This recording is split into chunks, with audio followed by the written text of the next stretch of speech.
बच्चों, तो आज हम बात करेंगे सिल की। कल हमने इसके बारे में बहुत कुछ समझ लिया था। ये देखा था कि सिल का रेशा कैसे मिलता है।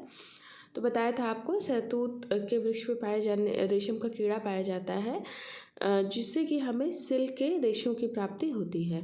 तो ये एक जांतुआ रेशा है। इसको आगे बढ़ाते हैं हम और देखते हैं कि मैन्युफैक्चरिंग ऑफ सिल्क है ना। तो मैन्युफैक्चरिंग ऑफ सिल्क में सिल्क का निर्माण कैसे होता है। तो dotting of cocoon, softening of the sericin. तो कोकून उसी को कहते हैं सिल्क के कीड़े का जो छोटा होता है, छोटा बच्चा जो होता है उसी को हम कोकून कहते हैं। तो हमें जो सिल्क का कीड़ा होता है उसको मॉथ बनने से यानी कीड़ा बनने से पहले ही उसको एग लार्वा की स्टेज में उसको क्या करना होता है, बाहर ले लेना होता है, ताकि हम उस कीड़े को मार सके। उस कोकून जो छोटा जो अंडा या लार्वा जो कि रेशम के रेशों से लिपटा हुआ होता है ना, और उसके अंदर सुरक्षित रहता है, तो कीड़े सहित हम उसको क्या बोलते हैं, कोकून बोलते हैं, है ना। तो उस कोकून को हम क्या करते हैं, अलग कर लेते हैं। अब ये जो रेशम के जो रेशे हैं ये एक साथ चिपके हुए होते हैं। तो एक प्राकृतिक गोंद पाई जाती है जिसको हम सेरिसिन कहते हैं, है ना। तो सेरिसिन के माध्यम से ये एक दूसरे से चिपके हुए होते हैं। तो सबसे पहले हम कोकून को इकट्ठा करेंगे, उनकी शॉर्टिंग करेंगे। शॉर्टिंग का मतलब जो कटे फटे कोकून हैं उनको हटा के अलग करेंगे और जो सही है उनको अलग करेंगे। फिर हम उसकी सॉफ्टनिंग, जो सेरिसिन जो प्राकृतिक गोंद प्रेजेंट है उसकी हम सॉफ्टनिंग यानी उसको हम मुलायम करके उसको हटाएंगे। फिर स्कावरिंग यानी शुद्धिकरण करते हैं, है ना। तो अब हम क्या करेंगे, सिल्क का शुद्धिकरण करेंगे। वहाँ बहुत से चीज़ें यूज़ करते हैं शुद्धिकरण के लिए। फिर हम उसकी ब्रशिंग करेंगे यानी उसको साफ़ करेंगे।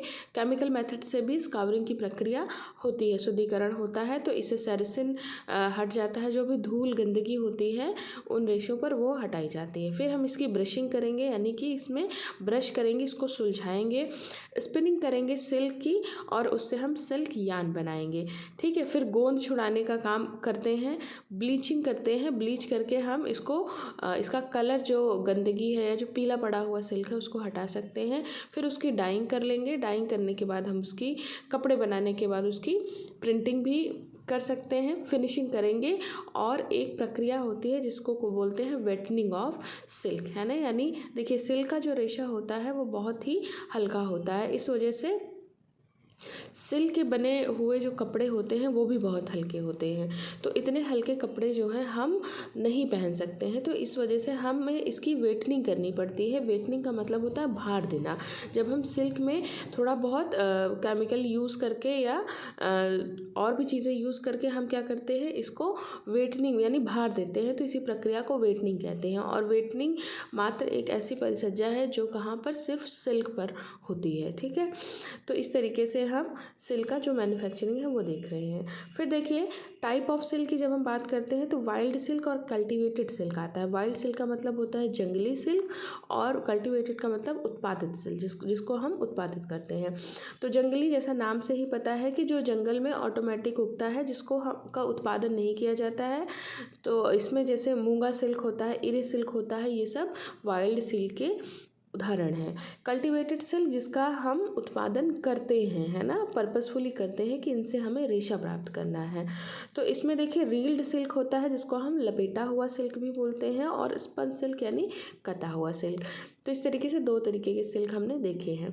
अब देखिए फिजिकल प्रॉपर्टीज़ ऑफ सिल्क, यानी सिल्क की जो भौतिक गुण क्या क्या होते हैं।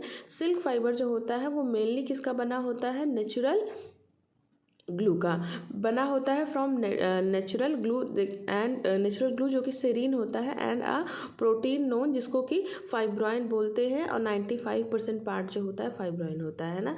तो अगर हम सिल्क के रेशो की बात करें तो ये दो चीज़ों से मिलके बनेगा। एक तो सबसे इम्पॉर्टेंट चीज़ जो है वो फाइब्रोइन यानी कि प्रोटीन, जो कि कितना होगा, 95% होगा। दूसरा इसमें नेचुरल ग्लू पाया जाता है, नेचुरल गोंद पाई जाती है, प्राकृतिक गोंद, जो अब मैंने आपको जो बताया था सेरिसिन नाम की प्राकृतिक गोंद पाई जाती है। और 5% क्या होता है, वैक्स होता है, फैट होता है और एशेस होते हैं। इसमें गंधक नहीं होता है। गंधक कहाँ पाया जाता है, गंधक ऊन में पाया जाता है। ठीक, कार्बन, हाइड्रोजन, ऑक्सीजन और नाइट्रोजन से बना हुआ होता है। बताया था जो जितने भी एनिमल फाइबर होंगे उनमें कार्बन, हाइड्रोजन, ऑक्सीजन और नाइट्रोजन, इसके अलावा ऊन में गंधक एक्स्ट्रा पाया जाता है। ठीक है, इफेक्ट नहीं होता है मॉइस्चर से, इस पर मॉइस्चर का कोई भी फर्क नहीं पड़ता है। हीट का बैड कंडक्टर होता है ना। डिस्ट्रॉय करता हो जाता है टेम्परेचर से, अगर बहुत ज़्यादा हाई टेम्परेचर पे आप रखेंगे तो ये क्या हो जाएगा, नष्ट हो जाएगा। यानी इसीलिए सिल्क के कपड़े प्रेस करते समय बहुत ही हल्के टेम्परेचर पे उसको रखते हैं ना। कई बार सिल्क जो है बिना प्रेस के भी सिल्क जल्दी मुड़ता नहीं है, क्रीजेस नहीं पड़ते हैं सिल्क में। फिर देखिए डिस्ट्रॉय हो जाता है बाई कंसनट्रेटेड एसिड से, जैसे कि नाइट्रिक एसिड से, है ना। अगर एसिड यूज़ करेंगे, कंसनट्रेटेड की बात कर रहे हैं, तो उससे क्या होता है, ये नष्ट हो जाता है। जो लाइटेस्ट फाइबर होता है इस पॉलीप्रोपिलाइन, सबसे ज़्यादा जो सिल्क वैसे सबसे हल्का फाइबर माना जाता है प्राकृतिक रेशो में, है ना। और अगर हम सिंथेटिक फाइबर की बात करें तो पॉलीप्रोपाइलीन जो होता है ये सबसे हल्का फाइबर होता है। पूरे अगर हम सिंथेटिक और प्राकृतिक को मिला के बात करें कृत्रिम और प्राकृतिक रेशो की, तो कौन है, प्रोपाइलीन है। लेकिन अगर हम प्राकृतिक रेशो में सबसे हल्के रेशो की बात करेंगे तो वो सिल्क होता है। फिर देखिए disperse dye more suitable for polyester, है ना। पॉलिस्टर के लिए डिस्पर्स डाई जो है वो सुटेबल होती है। अब देखिए जो दूसरा हमें पढ़ना है वो क्या है, वूल एंड हेयर या एनिमल फाइबर में। अब हम बात करेंगे किसकी, ऊन की, वूल की या फिर ऊन की। इंग्लैंड जो है वो वर्ल्ड फेमस है फॉर द वुलन क्लॉथ के लिए, है ना। इंग्लैंड में वुलन क्लॉथ होते हैं और वर्ल्ड फेमस ये है। वूल जो होता है वो बैड कंडक्टर ऑफ हीट का होता है, इसी वजह से हम ठंडियों में इसको पहनते हैं क्योंकि ये क्या करता है, हमारे शरीर की ऊष्मा को शरीर से बाहर नहीं जाने देता है। दो तरीके का वुलन फैब्रिक जो होते हैं वो पाए जाते हैं। अगर हम वस्त्रों की बात करें, ऊनी कपड़ों की, तो दो तरीके के ऊनी कपड़े होते हैं जिसमें वस्टेड फाइबर होते हैं, जैसे कि स्वेटर है, शॉल है, कार्डिगन्स है, और वुलन फैब्रिक्स होते हैं। इसके बारे में आगे पढ़ेंगे।